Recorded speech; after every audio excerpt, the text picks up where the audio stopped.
Okay, great.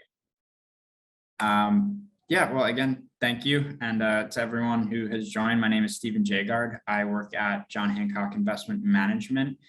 Specifically, I'm a 529 specialist slash consultant. So my main role is I partner with financial advisors all across the Northeast and really help them kind of navigate the 529 landscape and, you know, consult on a lot of different topics, whether it is our 529 product, it could be topics like financial aid, like we're going to run through today, estate planning, gifting strategies, things of that nature. And of course, I partner on client seminars and talk to clients directly every now and again, but primarily I work directly with financial advisors. So this presentation is a deck that we put together, I'd say last year. It's about 20 minutes long, nothing too overwhelming.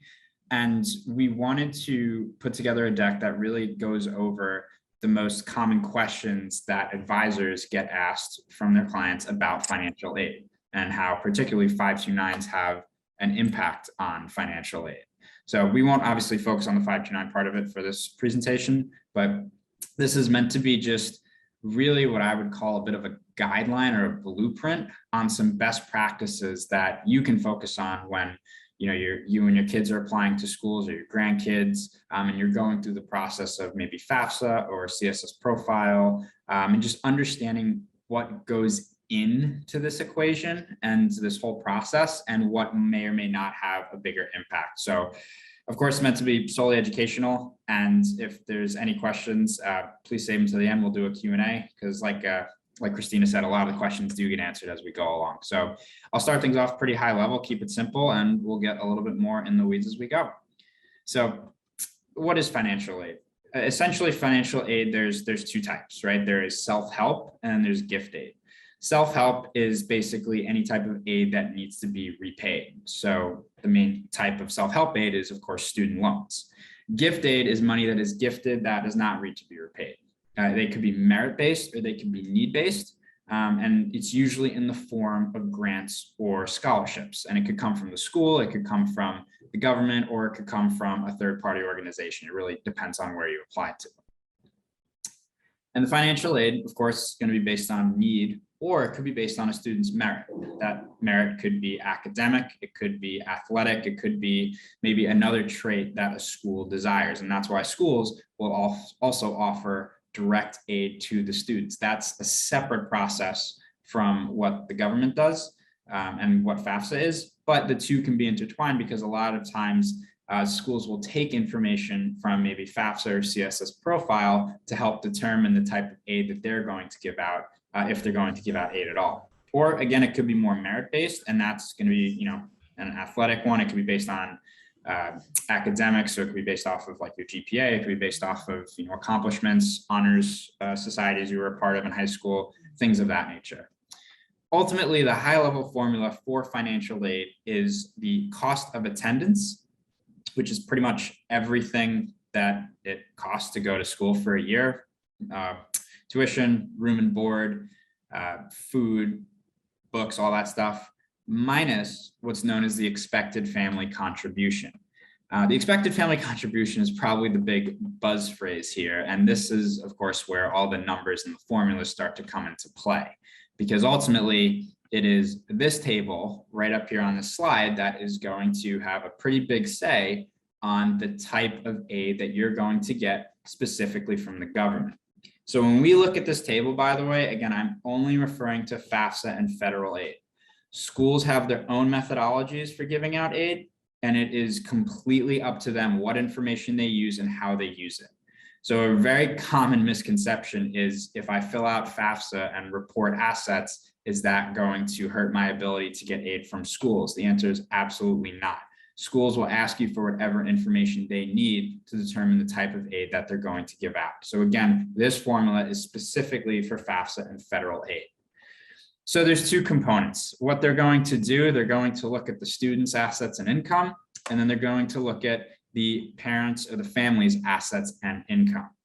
So for most people, expected student contribution is not going to be a big impact because, let's face it, most students don't make much money, if any at all, and most students do not have assets in their name, or at least a significant amount.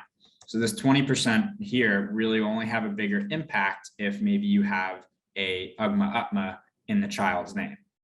Expected family contribution is where usually the biggest impact comes into play, particularly when it comes to parent income and family income. Obviously here you see a range of 22 to 47%. That's not saying if you make $100,000 a year, the government expects you to put $47,000 to go towards paying for school. It doesn't work apples to apples that way. A lot of where families fall in this range is based on, the way that FAFSA is filled out by the family, and a lot of different pieces of information go into that. So of course, take that with a grain, but generally speaking, parent income is what has the biggest impact on federal aid eligibility. If you look at parent assets, it's a very small impact. It's in fact only 5.64%. And a lot of the major assets that families have are not included in this formula. So for example, they don't look at home equity unless you have multiple homes or you rent out a home for income, like on Airbnb, or if you have retirement accounts. They don't look at those either, whether it's 401ks, IRAs, a lot of that is excluded. So this 5.64% has a pretty minimal impact. It'll be assets in a 529, it could be assets in a savings account, a checking account, a brokerage account, things of that nature. So income is really going to be the biggest, in my opinion, determiner of how much aid you could expect from the government. So on this next chart, we put them into numbers a little bit. Admittedly, I stole this from another asset manager, but this is a really good chart that shows how the expected family contribution, the two components of income here on the y-axis, and then assets on the x-axis, impact expected family contribution, which are all the numbers in the table. So expected family contribution, these, by the way, are rough estimates. Of course, this is not going to be, apples to apples, because every family is different and FAFSA is filled out differently by everyone. But ultimately what you see here, and this is a very common theme, as you increase the amount of assets, even by about $50,000 per column, the expected family contribution is really not rising that dramatically based on different income levels. When you start to go down the y-axis and even increase income by about $25,000, you start to see the expected family contribution go up substantially. And even for those with no assets that are factored in, again, primary residence and retirement accounts are never included in this equation. You're still, when you start to make, $250,000, you're going to be pricing yourself out of a lot of some of the most expensive schools in the country.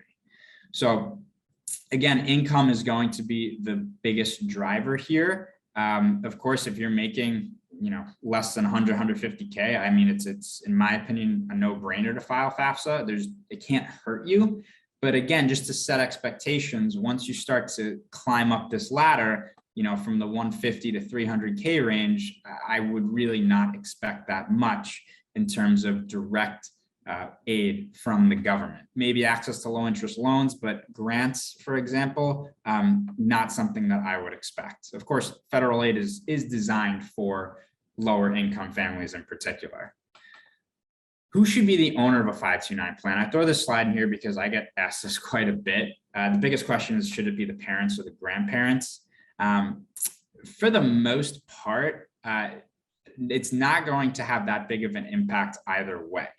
It's a bit of a different impact depending on who owns it, but this shouldn't be looked at as, don't set up a 529 because you might hurt impact and aid eligibility in the future. This formula and federal aid, the whole process changes every handful of years. So if you have the ability to set aside money in a 529 in particular for a child or grandchild, that is something you want to get ahead of, because relying on future aid from the government with a formula that you don't know what it's going to look like then is probably not the best approach for a lot of people.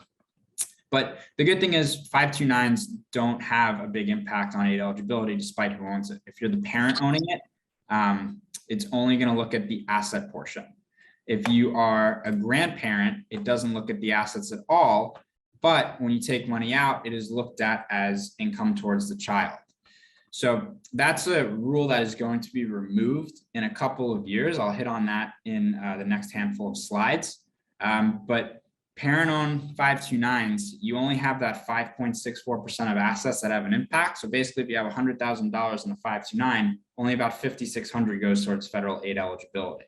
And when you take money out, nothing is viewed as income. Parents, again, no impact on assets. Distributions are looked at as income to the child.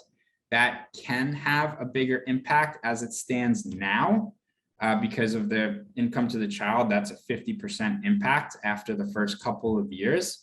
But the good thing is, unless you're taking distributions now from a grandparent on 529, this is changing in the next couple of years. So you really don't even have to worry about this question anymore. And in my opinion, it'll be, technically speaking, the most advantageous after 2024, 2025 to have a grandparent or a non-parent be the owner of a 529. Again, this is even assuming you're going to be eligible for a fair amount of federal aid. You shouldn't, if you have the choice between, a grandparent versus parent on 529, you can do the grandparent, that makes sense. But that doesn't mean if you can't do the grandparent, don't set up a parent on 529. I definitely want that to be abundantly clear. If you have the opportunity to get ahead, save in a 529, get some tax deferred growth, and save for future education, that is absolutely something that you should talk to Adam or Christina about, or someone else on the team about. Important dates for FAFSA. So something, and this is a timely webinar, of course, it's October 5th. FAFSA opens up on October 1st every year.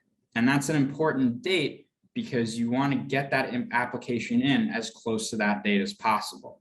The reason being, the longer you wait, the less likely you are to get all of the money that you're eligible for if it's a fair amount. This is because FAFSA and federal aid, there's only about $153-ish billion a year that are given out, and it's really given out on a rolling basis. So the sooner you get that application in, the sooner it'll be processed, and the sooner you are likely to receive all of what you are eligible for. So that's an important component. When it comes to filling out FAFSA, there's a difference in terms of which year the assets and income are factored into the equation. So basically, if you file for FAFSA this year in 2022, they're going to look at your income from 2020. It's what's called a 2-year look back period. When it comes to the assets, they're going to look at that as of the day you file for FAFSA. So whatever assets you have that are factored into that equation will be the day of, but income, that is a 2-year look back. So that is something to think about, especially for people if maybe they recently got a new job and get paid a lot more money.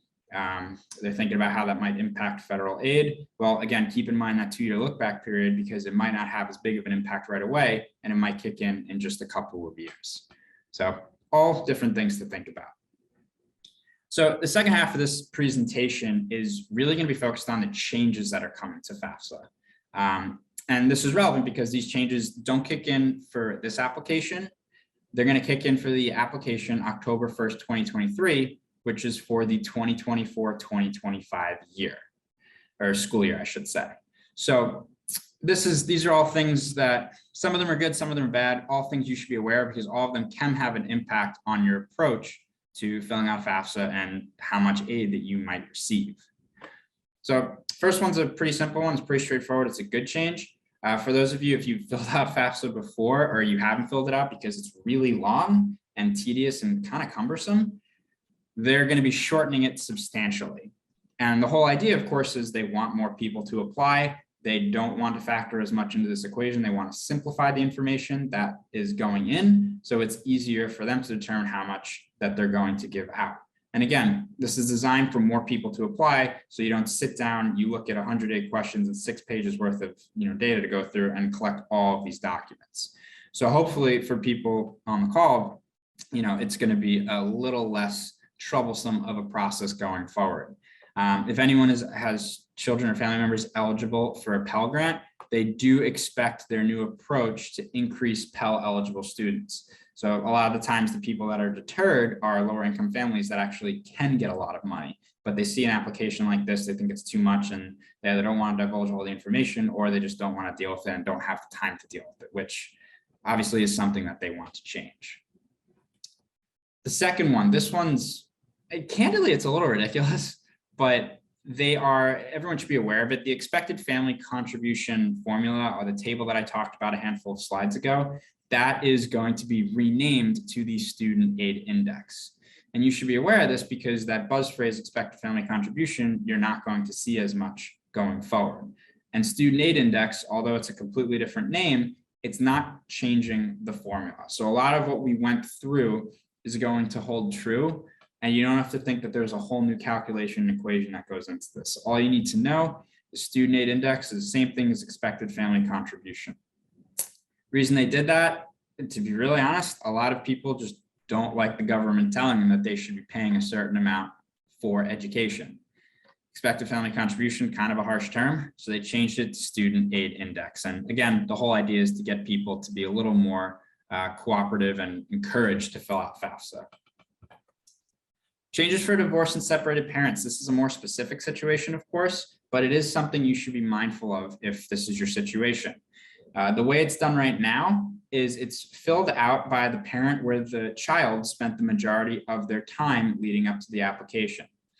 So basically you can choose to keep the child at, one parent or the other parent's place based on who made less money. Because if they fill out FAFSA, then they're likely to get more aid for the child because they had a smaller income. But now it needs to be completed, or at least going forward for 2024, 2025, that's going to change where it needs to be completed by the parent who provides greater financial support of the child, aka who is the one that is going to be claiming that. So that is something you want to be mindful of course, because in divorced and separated parent situations, sometimes one parent has a lot more assets or income than the other, and that can have a bigger impact on how much aid that the child receives. So just something to keep in mind. Again, it's a more specific situation, but something that you should be aware of if it is your situation.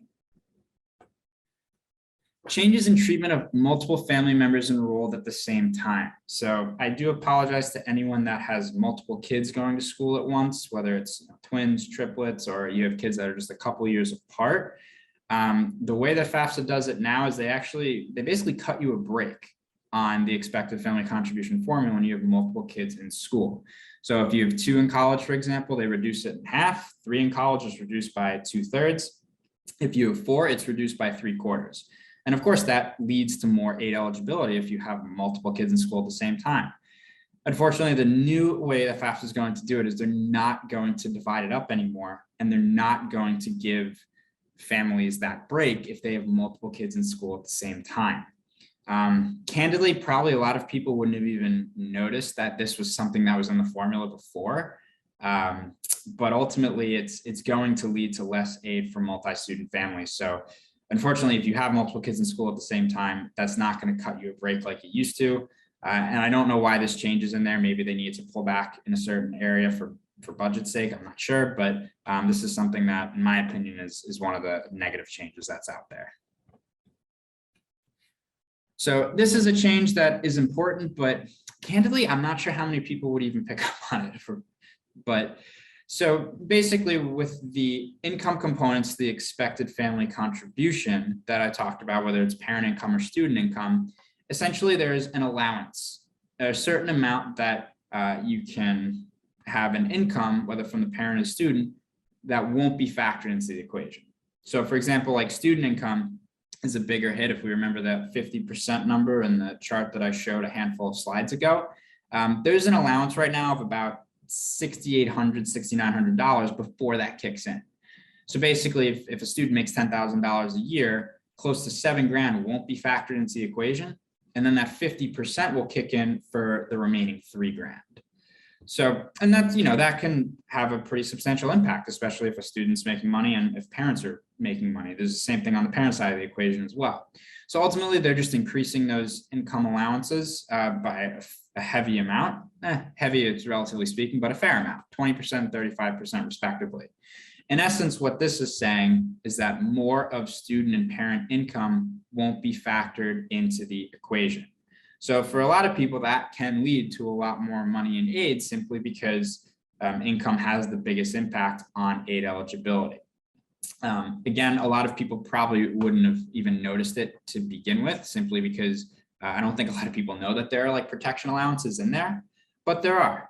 And it's good to also know that the assets are going to remain unchanged. So when we talk about the asset side of the equation, again, home equity, retirement assets, things like annuities, cash value life insurance, that's not included in the equation.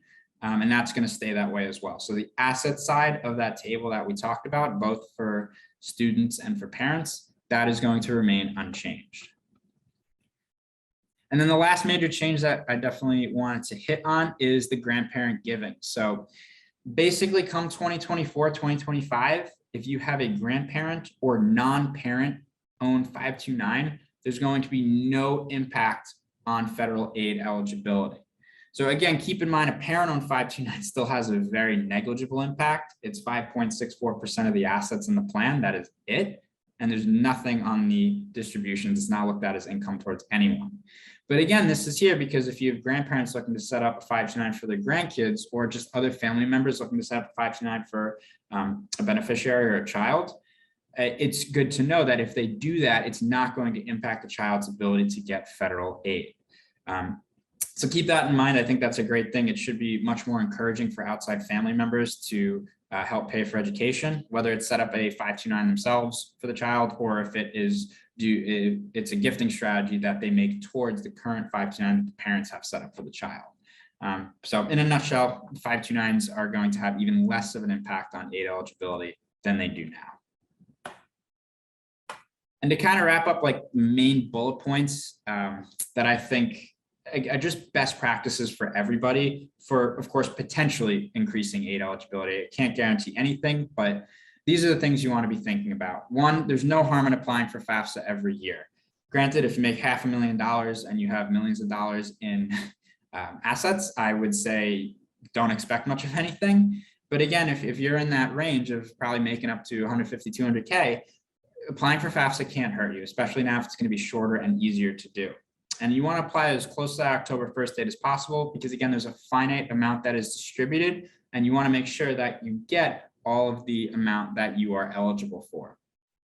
For those who make a little more money or your family has more assets, don't overlook merit or need-based aid from schools. Again, every school has a different process for how they give out aid. And merit-based scholarships that you get from the school are completely different from, federal aid eligibility. School could ask you to fill out FAFSA or CSS profile or another application, but again, they still have it's up to them what information they use from those applications to give out aid eligibility. And a lot of schools have multiple tiers, if you will, of aid packages that they give out. So a lot of the times it's a best practice, especially if your child is getting certain or some aid from different schools as they get accepted. You can reach out to these schools in the financial aid office and talk to them about, one, what do they look for when they give out aid to a student? And two, is this package flexible? Is this something that maybe you could pin against another school and say, hey, I get XYZ from this school, but I really want to go to this other school, but they only offered me ABC. Can you match this? Because we'd love to go here. If not, we're going to go there. And depending on how badly a school wants a student, that is something where we've seen people get more aid simply by having those conversations. And when you set up an appointment with a financial aid officer at a school, you can tell much more of your story and your family story that is not going to come across on an application. So again, that can go a long way in helping get more aid, especially if you're pricing yourself out of getting federal aid, but you still feel your child deserves aid from the school. Scholarships can play a big role. And I don't mean scholarships from schools of the government. I mean scholarships from third-party organizations. There are thousands of organizations out there that do give out scholarships, and there are some great websites that also help you filter through these. We have one with John Hancock, which I'd be happy to show people and members of the team how it works. There's websites like scholarships.com, fastweb.com, where these are organizations that you can search for scholarships based on maybe your child's what their GPA is or what they are going to major in. Maybe it was extracurricular sports or activities they were a part of growing up. Something related to their ethnic or religious background. There's a ton out there, and getting scholarships, a lot of that money just completely goes to waste every year and it's completely untouched. So that is something you definitely want to think about as well. The fourth bullet point, we kind of talked about most of that in this presentation. And the last thing I will say is don't overthink this process and absolutely be mindful about paying for advice. Unfortunately, there are a lot of organizations out there that will say to you, hey, I can, despite your income or assets, get you more aid. But maybe they'll ask you to, they'll tell you have to buy like a variable annuity or a life insurance policy, or just do something maybe that just doesn't make much sense. Be mindful of that. A lot of this information you can get for free like you have today. You can partner with a financial advisor who can help you find the right information.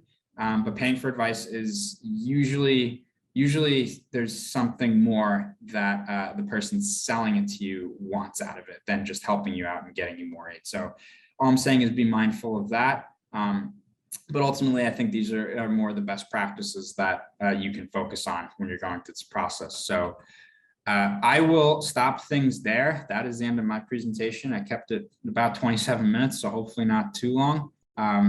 Again, Christina, Adam, I appreciate you having me on, and we can open things up to Q&A now if that works. Sure. Do we want to go to a regular screen real quick, Adam? Perfect. Thank you, Stephen. That was a lot of great information, and boy, you did it in record time, I think. So let's